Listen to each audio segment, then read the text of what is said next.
네, 반갑습니다. 사랑하고 존경하는 국민 여러분, 그리고 개혁국민정당 당원 동지 여러분, 오늘 우리는 새로운 역사를 써내려갑니다. 부패한 돈이 아니라 당원이 내는 깨끗한 돈으로 움직이는 정당, 정치 몰입회가 아니라 생활인이 움직이는 정당, 그리고 무엇보다도 국민 두려워할 줄 아는 정당, 개혁국민정당의 첫발을 힘차게 내딛습니다.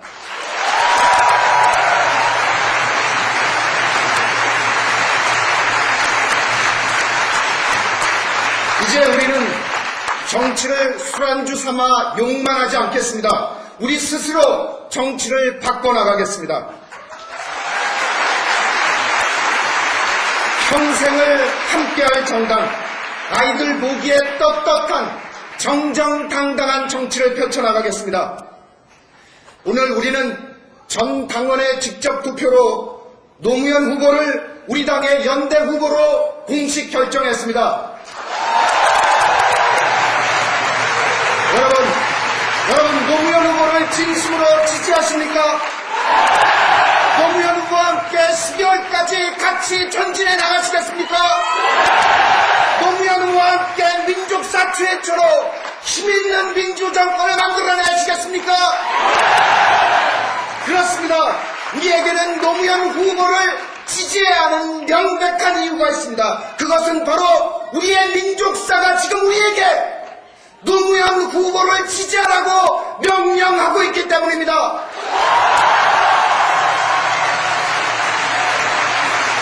우리는 오늘부터 건국 이래 세 번째 국민혁명을 시작해야 합니다. 첫 번째 국민혁명 4.19는 5.16의 분합발에 짓밟히고 말았습니다. 두 번째 국민혁명 6월 항쟁은 양김씨의 분열로 완성되지 못했습니다. 이제 우리는 87년 이래 분열과 오역의 15년을 뚫고 우리 민족의 밝은 미래를 열어가기 위해서 세 번째 국민혁명을 시작해야 합니다.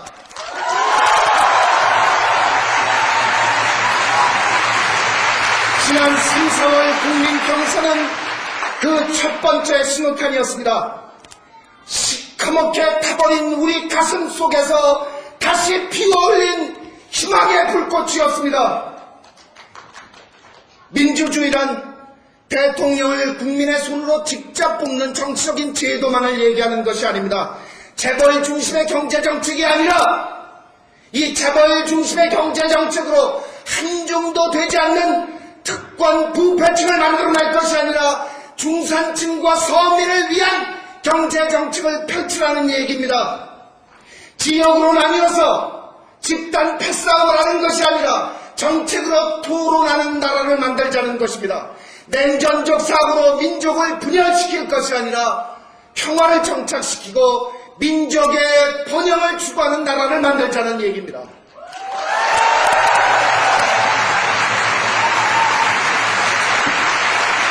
여러분께 여쭤보겠습니다.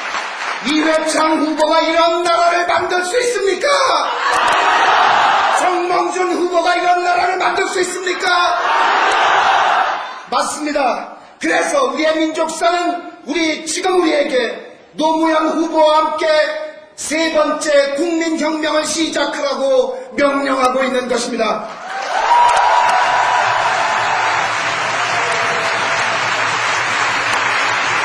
그런데 도대체 이 어찌된 일입니까?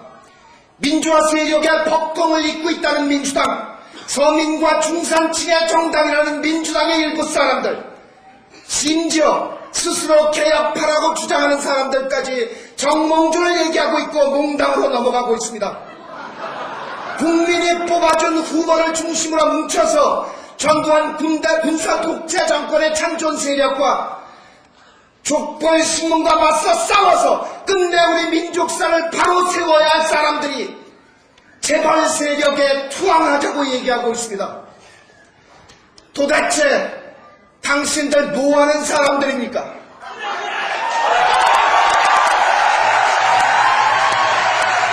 당신들에게는 우리 민족의 역사가 보이지 않는다는 말입니까? 어느 누가 당신들에게 우리 큰 역사를 재벌에게 갖다 바치라 했단 말입니까? 당신들 우리 민족의 역사가 두렵지 않습니까? 당신들 정말 민족사 철퇴를 맞아서 그 자리에서 죽고 싶습니까? 좋습니다. 그렇게 자폭하고 말겠다면 그렇게 하십시오. 말리지 않겠습니다. 아니 제발 빨리 나가 자빠지십시오.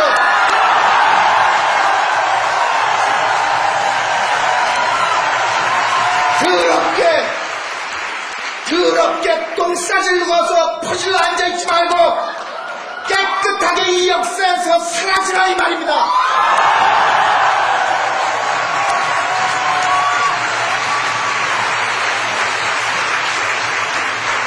국민 여러분, 그리고 당원 동지 여러분, 우리는 잘 알고 있습니다. 71년 대통령 선거에서 박정희 후보가 쓰기 시작한 지역감정 부추기기, 이것이 우리 민족을 얼마나 굼게 해왔는지, 80년 광주와 87년 분열 그리고 90년 3당 합당이 우리 민족을 어떻게 분열시켜왔는지 우리는 너무나 잘 알고 있습니다. 군사 독재와 그들의 잔존 세력 그리고 족벌 식문이 손을 잡고 이 지역 감정을 어떻게 악용해왔는지 우리 지긋지긋하게 잘 알고 있습니다. 이 지역 감정이 지금 우리 노무현 후보를 흔들고 있다는 건 너무나 잘 알고 있습니다. 노무현이 DJ 양자라고요? 맞습니다. 양자입니다. 그는 DJ의 자산과 부채를 그대로 승계하겠다고 얘기하고 있습니다. 생산적 복지와 남북의 평화 교류 협력 정책은 그대로 이어나간다고 얘기합니다. 그러나 인물과 인사와 부패 정책은, 부패 문제는 반드시 해결하겠다고 얘기하고 있습니다.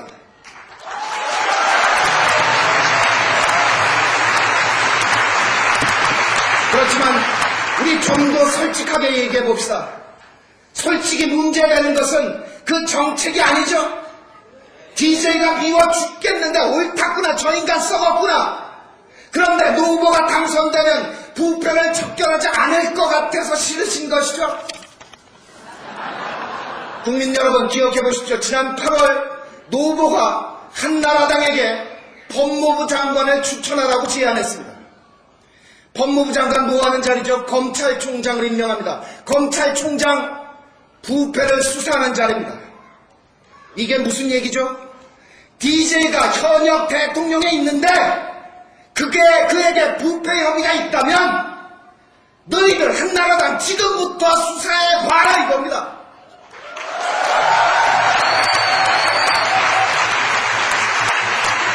현직 대통령에다 대고 부패를 한나라당 보고 수사하는 사람이 당선되고 나서 그에게 부패 혐의가 있는데도 그거를 그냥 덮어버릴 것 같습니까?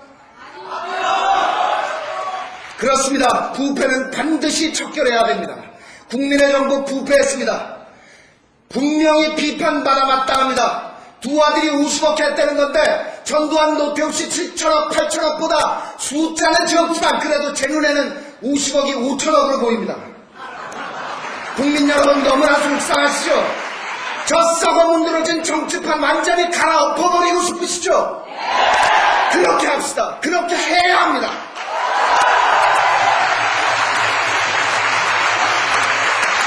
부패는 정경유착에서 시작됩니다. 이것 찍어냅시다. 정경유착은 선거에서 시작됩니다. 선거 때마다 재벌로부터 수십억 수백억 받아 챙기고 당선된 다음에 감느라고 부패입니다.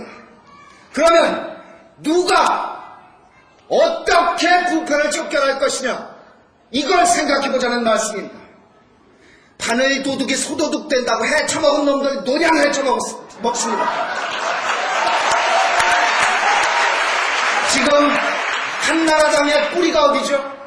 그 전에 신한국당, 그 전에 민자당, 그 전에 민정당입니다. 전두환 노태우가 헤쳐먹은 7, 8천억 다 어디 갔습니까? 지금 한나라당의 중심 세력을 이루고 있는 민정계 사람들, 그 돈 받아 정치해먹은 사람들입니다.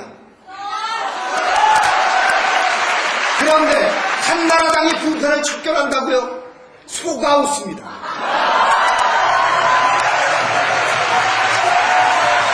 아니면 재벌에게 부패 척결을 부탁해 보겠습니까? 정경유착으로 끝내 IMF를 불러들여서 우리 국민을 이렇게 고생시킨 정경유착의 한 본부 재벌 세력이 부패를 척결할 수 있습니까? 개가 웃습니다. 자, 우리 노무현 후보 어떻습니까?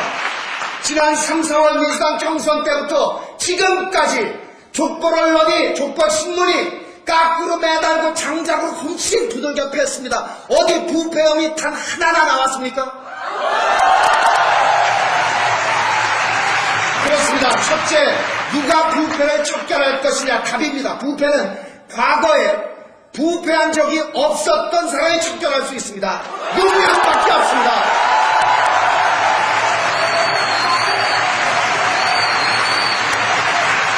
두 번째, 앞으로 어떻게 부패를 척결할 것이냐 이겁니다. 답입니다. 선거할 때 부정한 돈을 받지 않아야 됩니다. 우리 노무현 후보 법정 선거비 350억 안에서 선거를 치르겠다고 했습니다. 그것도 재벌로부터가 아니라 국민들로부터 10,000원씩 돼지 저금통 100만 개를 모아서 선거를 치르겠다고 얘기합니다. 그것도 비용을 매일매일 인터넷에 공개하겠다는 겁니다.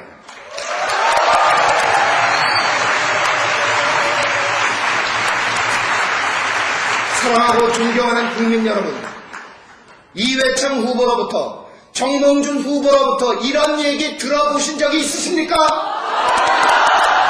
도대체 이것보다 더 확실한 약속이 있을 수 있습니까? 원천적으로 노무현 후보는 부정을 척결하는 구체적인 방법을 제시하고 있는 겁니다.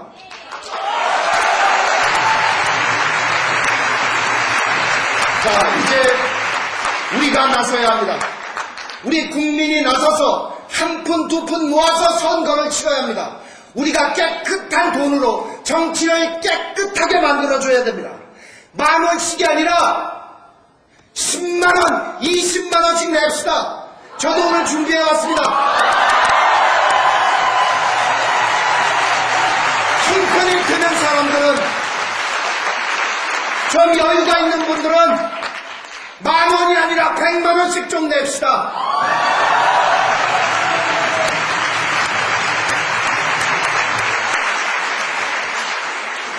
국민 여러분, 그리고 당원 동지 여러분, 우리의 국민후보 노무현 군사 찬존 세력과 군사 독재 찬존 세력과 족벌 신문의 공격으로 그 스스로 자신 있다고 얘기하고 있지만 온몸에 피멍이 든 채 속으로 피눈물을 흘리고 있습니다.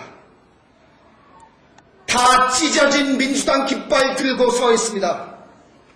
애초에 이 깃발을 만들어 세울 때 달려들었던 사람들이 마치 개떼처럼 달려들어서 스스로 자기 깃발을 찢어발기고 있습니다. 그렇게 찢어발기는 동안 이 깃발 덕 한 번 본 적 없는 우리 노무현 후보는, 이 우직한 사람은 그래도 그것이 민주화 세력의 법통을 잇고 있는 깃발이라면서 손에서 놓지 않고 벌판에 서서 비바람을 맞고 있습니다.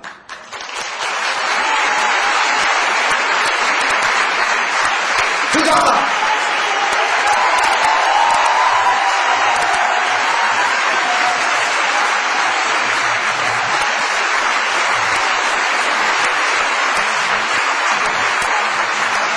노무현 후보 당당하게 얘기합니다.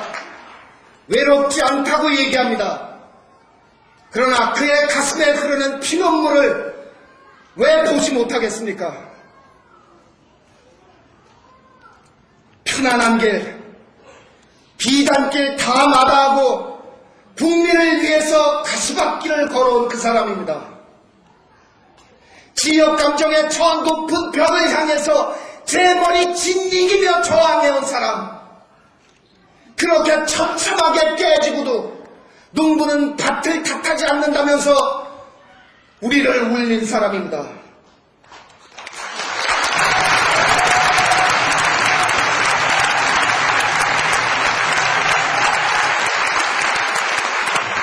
국가와 민족의 분열되든 말든 자신들이 집권하면 그만이라는 조폭신문들과의 전쟁을 선포하고 그렇게 무참히 짓밟히면서도 끝까지 싸우겠다는 용기 있는 사람. 사법위원 소환 끝날 때 판사 임명 신청하지 않으면 장인 때문이냐? 아내가 시댁에 눈총 받을까 두려워 아내를 위해 먼저 판사로 시작한 사람입니다.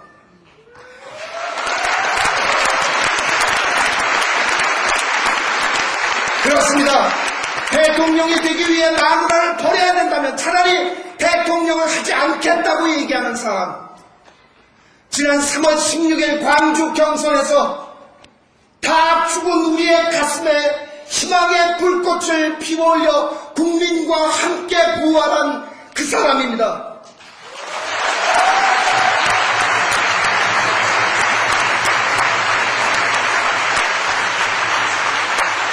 바로 그 사람이 지금 피눈물을 흘리고 있습니다. 맞습니다. 그가 실수한 것도 있고 아쉬웠던 부분도 있습니다. 그렇지만 87년에 양김의 분열만큼 그렇게 그게 잘못된 일입니까? 87년에 양김이 싸우는 걸 보면서 이러면 지는데 국민들은 다 아는데 지들만 이긴다고 끝까지 우기다가 민족사를 쓰레기통에 쳐박은 양김만큼 잘못한 일입니까? 그런데 왜들 이러십니까? 비판적 지지도 필요 없고 후보 단일화도 필요 없고 독자 후보도 필요 없습니다. 우리 역사가 요구하는 후보는 지금 노무현밖에 없지 않습니까?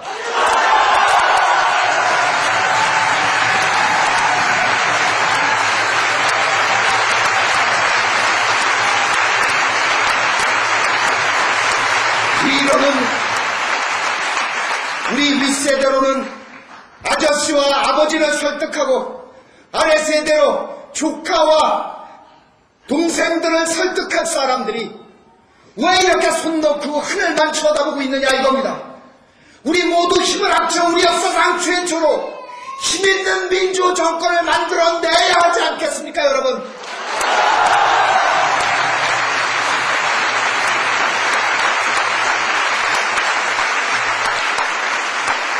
지난 3, 4월 노무현 돌풍은 민족사를 바로 세워야 한다는 사람들과 뭔가 새로운 정치를 바라는 사람들이 뭉쳐서 만들어낸 힘이었습니다. 정풍은 새로운 정치를 바라는 사람들이 빙긋빙긋 웃는 모습에 현혹돼서 잠시 그곳에 머물러 있을 뿐입니다. 그들을 돌려 세워야 합니다. 바로 우리가 나서서 새로운 정치를 보여서 그들을 누구에게 돌려 세워야 합니다. 노무현 후보 아무리 걸레 조각이라도 저 민주당 깃발 왼선에서 내려놓을 수 없습니다. 우리 잘 압니다. 그러면 우리 개혁국민정당이 새롭고 깨끗한 깃발을 만들어 그의 오른손에 들려주고 우리 다 함께 그를 무덤 태워서 전진해 나가야 합니다.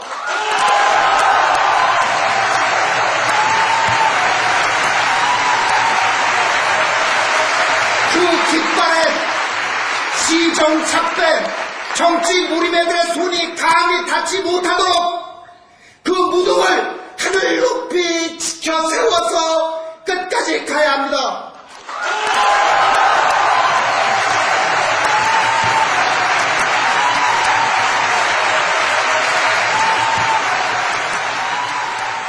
먼저 떠나가신 수많은 영혼들이 지금 우리를 내려다보고 계십니다.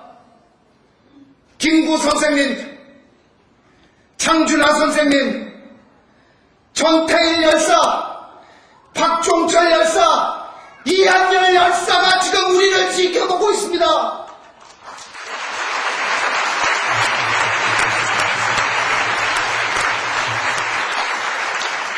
사랑하고 존경하는 국민 여러분, 그리고 당원 동지 여러분, 이번 대통령 선거는 군사 독재 잔존 세력과 우리 민주화 추진 세력의 마지막 대결입니다.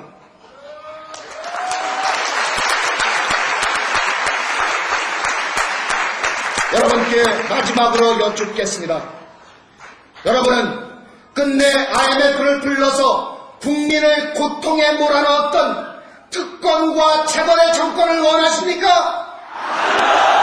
그러면 서민과 중산층의 눈물을 닦아줄 힘있는 민주서민 정권을 원하십니까? 여러분은 지역감정을 부추기는 국민 분열을 원하십니까? 그러면 지역감정을 극복할 국민 통합을 원하십니까? 여러분은 냉정적인 사고로 민족의 에너지를 소진하는 민족 분열을 원하십니까? 그러면 남북 간의 화해를 정착시킬, 평화를 정착시킬 민족의 번영을 원하십니까? 더 이상 소리를 낼 수 없습니다. 이제 저는 여러분 앞에